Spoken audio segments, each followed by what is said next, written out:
Okay, and okay, let's do one more example. Okay, so we are given a different function, x to the fourth minus 5x cubed. We're still given x minus 2 and x plus 3 as the first two factors. We're going to go back, okay, and do the synthetic division and find the remaining factors. So, set it up, okay. 4, 3, 2, x, and 48. So that means there's no missing term. So this will be 1, negative 5, negative 4, positive 44, and negative 48. So let's do the first one, which is x minus 2. Okay, I forgot here. Can you label your factors? That's 3 and that's 4. Remember, there are 4 factors. So let's do the first one, which is x minus 2. So that will give us x equals 2 again. So divide by the first factor, which is 2. Use synthetic division, so bring down the 1. 1 times 2 is 2. Negative 5 plus 2 is negative 3. Negative 3 times 2 is negative 6. Negative 4 and negative 6 is negative 10. That will give us negative 20, which will give us 24. Make sure you tell me if I do something wrong. 24 times 2 is positive 48. And yep, it's a 0. So that will tell us that x minus 2 is a factor.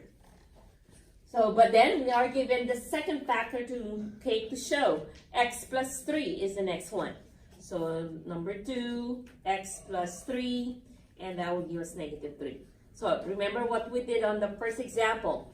Do not use the 0 anymore. Just write down the numerical coefficients in the front of the 0. So this will be 1, negative 3, negative 10, and 24 now. No more 0. And then, well, let's try negative 3 this time. Use synthetic division, so we bring down the 1. 1 times negative 3 is negative 3. Negative 3 and negative 3 is negative 6. Negative 6 times negative 3 is positive 18. And negative 10 plus 18 is 8. And 8 times negative 3 is negative 24. And of course, that will be 0. Alright, so now that we've shown that, those two are factors, it's time for us to, do the last, factors. And if we start out with x to the fourth, this means that our answer on the first factor will be x to the third, which means that this one will be x to the second power.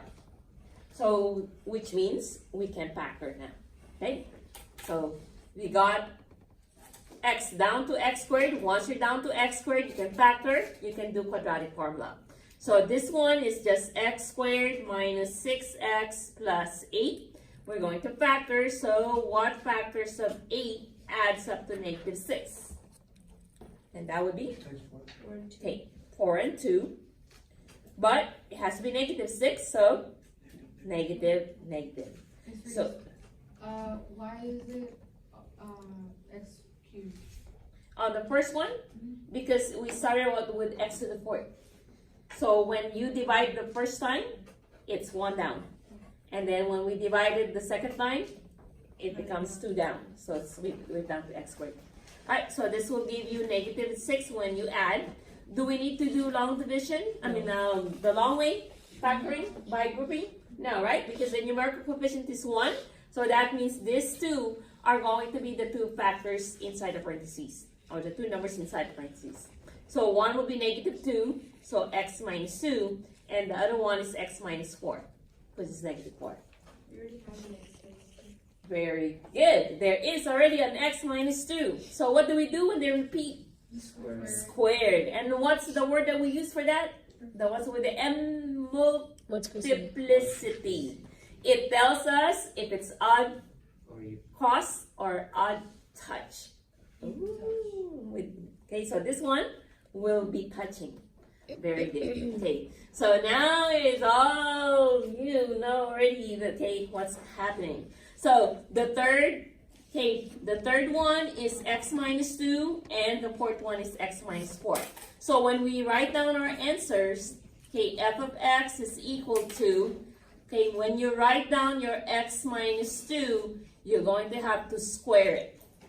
Okay, and then the other two then will be x minus or plus 3, and the last one that we got was x minus 4. There you go. But it's still to the fourth power because that's 2, 1, and 1. So it's still x to the fourth power.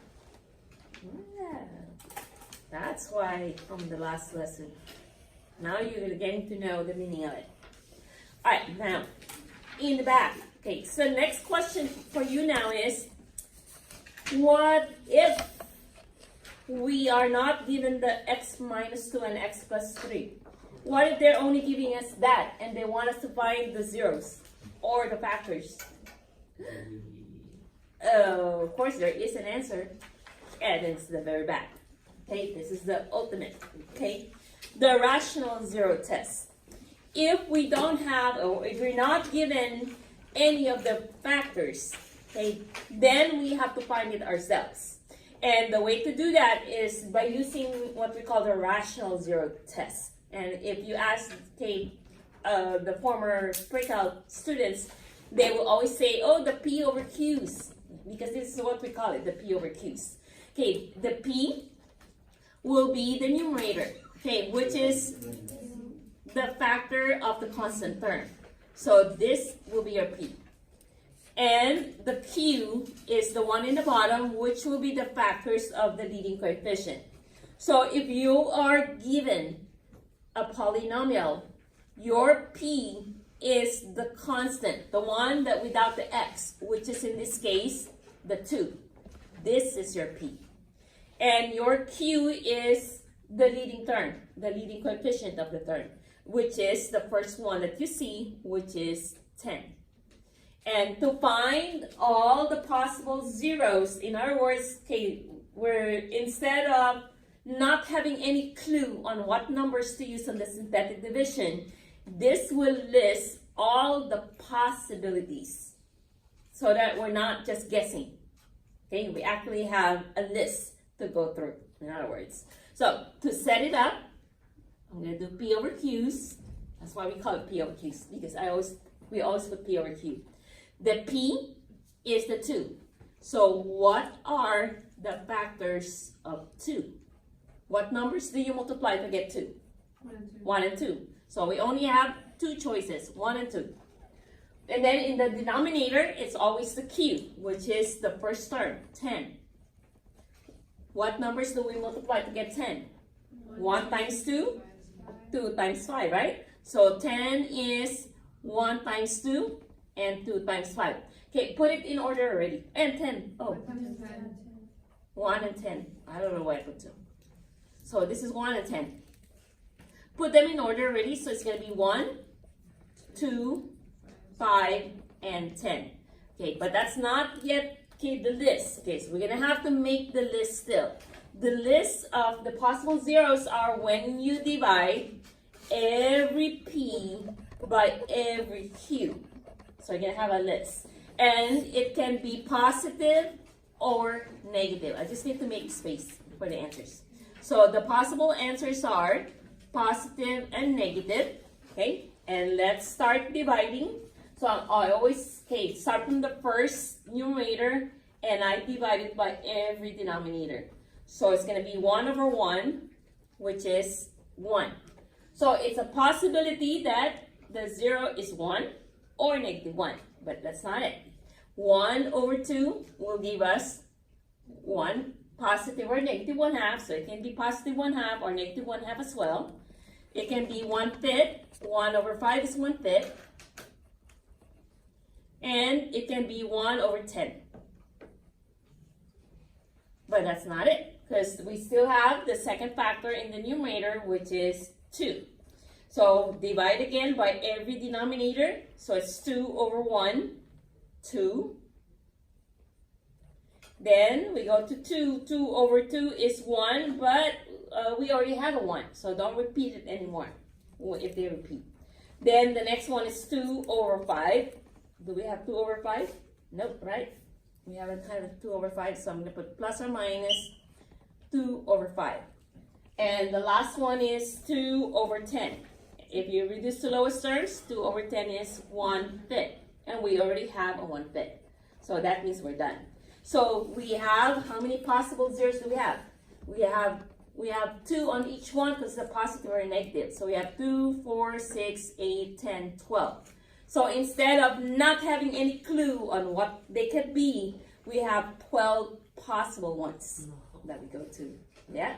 So we're not just guessing from 1 to 1,000. Or now we have 12 only to choose from. So all our answers are going to be coming from this list. Yes. Why didn't you include 2 over 10? Because it reduces Oh, 2. to 1/5. Okay.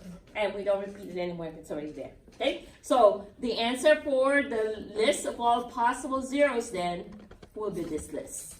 Okay, so far that's only what we're doing. We're just listing them. Okay, it's in the bottom that we have to do everything. So one more. Okay, one more example of listing the P over Q's. Okay, so which one is the P? 6. The 6. Remember, okay, the P is always the constant, the one without the X. Then our Q is the 4. There you go. So P over Q's. Okay, and okay, what are the factors of 6? So can you listen down already, like in order? It's 1, 2, 3, and 6. Right? What about the Q? The Q is 10. 1, 2, and 4. It's 4. The Q is 4. Alright, so let's list down all our possible zeros. So our P over Q's then are, and I'm just going to put one positive negative. Remember, they're all positive negatives, but I'm just going to put it in the front. So what are they? So start from the 1. So 1 over 1 is 1. 1 over 2 is 1/2. 1 over 4 is 1/4. And I'm done with the 1. Right? For every numerator, we divide by the denominator. So next in the list is 2. So same thing, 2 over 1. We don't have a 2 yet. Okay, then 2 over 2 is 1. And we do have a 1 already, so don't repeat it. Okay, then we have 2 over 4, which is half, but we already have half. So that means we're done with the 2. So now let's go to the 3. So 3 over 1 is 3. We don't have a 3 yet. Then we have 3 over 2. Do we have a 3 over 2? No, not yet. Then 3 over 4. No, we don't have 3 over 4. Okay, and last but not the least, the 6. 6 over 1 is 6. We don't have it yet. 6 over 2 is 3. We do have a 3 already. And 6 over 4 is 3/2. So it's already there too. So that means the last number there is 6. So this one, there's more. So that will be 2, 4, 6, 8, 10, 12, 14, 16. There are 16 on the list of possible zeros.